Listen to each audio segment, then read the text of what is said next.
What's going on, guys? Welcome back to One That MMA. Man, I'm disappointed. Max Holloway has been 50-45 times 3 by Charles Oliveira to lose the BMF belt. Max is my favourite fighter, man. You guys all know that. I also did a fight companion for the fights. You can see me visibly depressed looking during the whole of that fight. It sucks to see. Max will be back, though, for sure. The best is still blessed. I'm going to do my UFC 326 recap now. Let's get started. We're starting down here at the first fight of the card, but before I get into it, this card stunk. This was one of the worst pay-per-views I've ever watched in my life. Pay-per-views, number of events I've ever watched in my life. There's so many decisions. You can literally see here already. This is where it literally starts, bro. There's so many decisions on this card. It's so annoying. Of course, with Max losing, that's just the cherry on top of just making the card bad for me. I'm happy for Charles Oliveira. He's got less chances. He's got less time left in the sport. Hope he gets his belt back, honestly. That win will just age great for Max from the first fight, and then the loss now will age great for Max. Alright, anyway.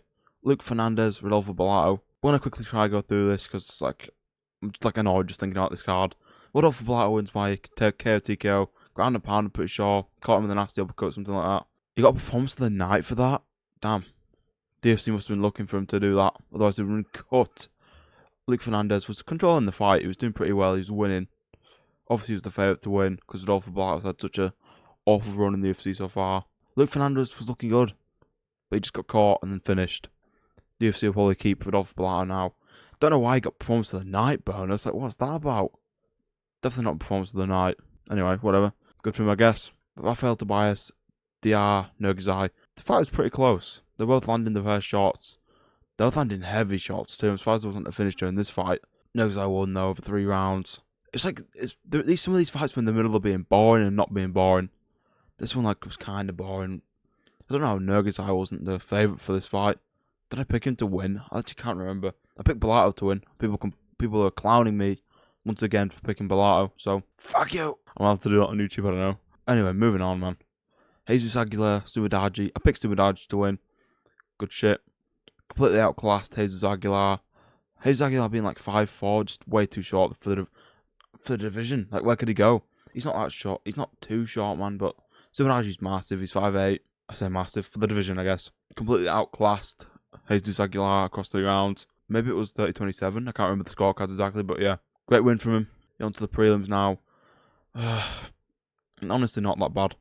You got Cody Durden versus Namjagal Tumandembarel. Man, that name looks harder to say than it is. And it is hard for me to say because I just can't say names, but I'm stupid. Cody Durden's just... I don't want to say he's trash, but he's not great. He's not great at fighting. Again, I can't say much on skill sets. I'm not a fighter.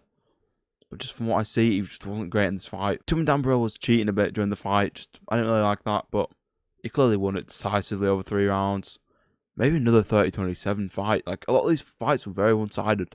The winners were all too good for their opponent, including the main event. Fuck! Good win for Tumandembarel, man. I don't have much else to say about that. Pick up the Ice Stage baby reincarnate. Ricky Tosios, Alberto Montez. Great performance for Alberto Montez. Got a Anaconda or Dash choke submission. Really good. Ricky Tosios, dumbass, bro. What's he doing fighting like that? What's his style? He's just stomping forward. Get away from me. I don't want to fight. Get away from me. Ricky Tosios needs to be cut, man. Get him out of the UFC, bro. Get him out. Fuck that guy. Alberto Montez, Ilitapoya clone. Really nasty submission. It was perfectly executed.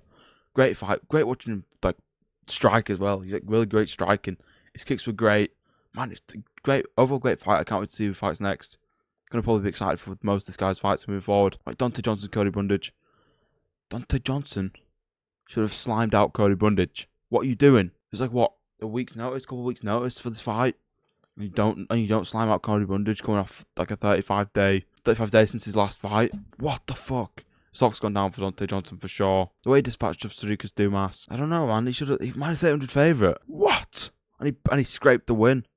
It wasn't even clear domination. Let's see who he fights next. Cody Brundage is tough. Again, just didn't show up again. It was 11-9 record now. No chance he's staying in the UFC. No chance. He's a lamb to the slaughter every time he fights. He's too scared to fight. He backs off and just covers up the entire time. What's he doing? Cody Garbrandt, Zhao Long. This is one of the weirdest fights I've seen in my life. Cody Garbrandt got hit in the nuts 4 times. Was in the corner of the octagon throwing up. 2 points got deducted. 2 points in one fight got deducted from Zhao Long. Otherwise, he would have won the fight. it would have been like 30-27. Cody Garbrandt ended up winning 28-27. I'm pretty sure. Survived the last round, man. He didn't do anything, really. Just like ran around. Like, Cody Garbrandt's, he's fallen off so bad. And he wouldn't have won that fight if the other guy wasn't cheating. I did pick Garbrandt to win, so shout out to me again. I'm great at predictions, man. That was a weird-ass fight, man. So strange. I like main card time. This main card was fine. It wasn't amazing, but it was fine. Like, the whole card was pretty mid. Especially the main event lost. Like, Max Holloway's done my favourite fighter. Shout out. He's staying in the channel, man. He's done with my favourite fighter. Shout out. He's a legend, man. Performance of the night. These next two, they were slime outs. I said they were going to be slime outs. I'm pretty sure I said that back to back. I said we'd be so lucky, and we were. Gregory Rodriguez, Robocop, my guy. Come on, bro. Got his revenge. Robocop's revenge against Bruno Ferreira. First 1 or 2 punches he threw, just bang, out cold, bro. Not out cold, but yeah, he couldn't get back up. Bruno Ferreira couldn't get back up. He was on the ground. Needed help up from the ref, and he got his revenge bad. He was already higher ranked than him, but they fought 2 years ago, and Bruno Ferreira sparked him out. But now Robocop, man, one of my favourite fighters. I've been saying this, man. I've been saying this for his last 3 fights. Robocop, big up Robocop. Give him a top 10 opponent. Give him like who's even in the division. I don't know who could they give him. Jared Cannonier rematch. I don't know. Great performance from Robocop. Shout out Bruno Ferreira. Bruno Ferreira was of course doing more, but then just the fight was so quick. Just to bang, put him out. All right, the second and last slime out on the main card. Drew Dober, Michael Johnson. Michael Johnson was easing his way through round 1. Got it clear 10-9. Clear 10-9. The odds for this fight were dodgy. They got pulled off all betting sites. Weird shit happening on Twitter with Michael Johnson. Like, people saying stuff. Not going to get into that, though, because, like, what the fuck. But, yeah, Drew Dober slimed him out round 2. You could see Drew Dober getting the edge in round 2. He was just, like, taking over a bit. Then ended up just going, bah, bah, sliming out Michael Johnson. Cold. Really good KO. Big fan of Drew Dober. Predicted these 2 fights perfectly. And this one, too.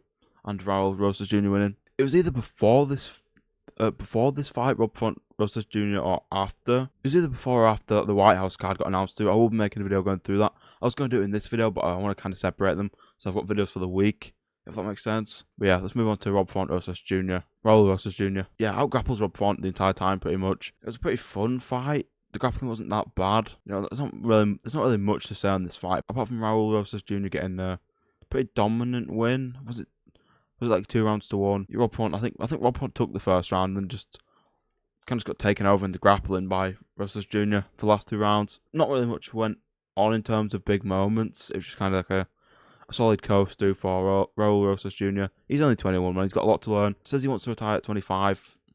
Don't retire at 25. That's stupid. Your athletic prime's still like 3 years away from that. Yeah, that'd be dumb. Rainier Derrida, Kyle Barallo. I picked Derrida to win this fight and he just didn't, man. Derrida got outstruck, man. Like, very clearly, striking's just nowhere near as good. And then when it came to the takedowns, he just couldn't get them. It's just one of them. Kyle Barallo, yeah, it's actually right to be the favourite here. I actually thought Derrida was the favourite. Guess not. Derrida doesn't have that Dutch kickboxing that people like Alistair Overeem have and stuff like that. I like Kyle Barallo, I like Derrida. Fair enough that Kyle won. Who's even fighting next? What's he ranked? They'll probably keep him at 7th ranked. They push him up to 6th. They run Barallo Strickland while Imavov fights Khamzat. Then the winner of that fight gets the next shot at Khamzat. Who knows, man? That fight. Again, not the most entertaining fight in the world. There's big shots landed either way, but fair enough, Kyle Barallo, man. Alright, guys, we're now on to the main event. I can't be bothered. Max even got outstruck on the feet, man. He loses by unanimous decision, 50-45, because he just couldn't get back up. Amazing submission defense, and he got a black belt. He got a black belt for showing amazing defense, too. But overall, just Charles took the fight, man. Max was the favourite because of the win in the first fight. No, there's no way the first fight was a fluke or anything like that. Just Charles got injured. I think Max would have won that back in 2015 in Saskatoon. But yeah, now Charles is different. He's a different animal, man. He should probably go up and get his belt. Go up the rankings and get his belt. So Tsurukin says he wants to rematch with him. I'd see that. I can see Charles winning that fight. Because Tsurukin isn't that good. Like, I don't think Tsurukin is that... I think Tsurukin's good, but I don't think he's that good. Charles might have just had an off night against him. To be fair, Charles almost submitted him twice. To be fair, Tsurukin's got a bit of a blockhead, so I think he just kind of survived. Max has got great submission defense. Didn't get submitted. It was like kind of close, like once or twice. So it's like, shout out to Max for doing what he did. Got to point down in the last 5 seconds because Charles was holding him against the cage. Didn't like that he did that. I think they should have broken apart for the last like 20 seconds, struck for a little bit, then pointed down, then just went at it swinging. Even during the swinging, Max got caught with a bit of a right from Charles. Then at the end of the fight, Max swings one lands on Charles. Charles stumbles a little bit.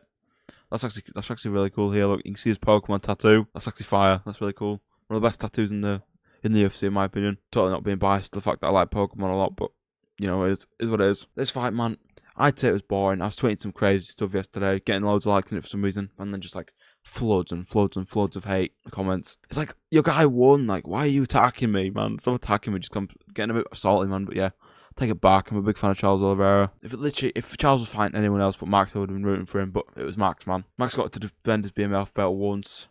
We'll see how many times Charles defends it. If he has to let it go to fight for Undisputed, he probably will. Who's even next for BMF, man? Let's talk about that. BSD? Dan Hooker? Paddy Pimblett? No. Who could even next for... Damn, Saruki's not BMF. Bring Dustin back. From Dustin Oliveira too. I'm joking. I don't know, man. I don't know who's next for that. But yeah, that's going to do it for my UFC 326 recap. Next week we have Emmett Vallejos, which I'll do a video on Fight Picks for. That card's probably going to be pretty good. It's relatively stacked for an Apex card. I'll also probably do a Right House card. I've got thumbnails set up for some of those. Thanks so much for watching this video on my UFC 26 recap. Ah, man. I'm so disappointed that Max lost, but it is what it is. Best is blessed. Thanks to everyone who tuned in to the watch-along Fight Companion thing. It was great to see. There's like 600 plus total comments by the end of it, so I appreciate that. Thanks for watching. I'll see you in the next video. Peace.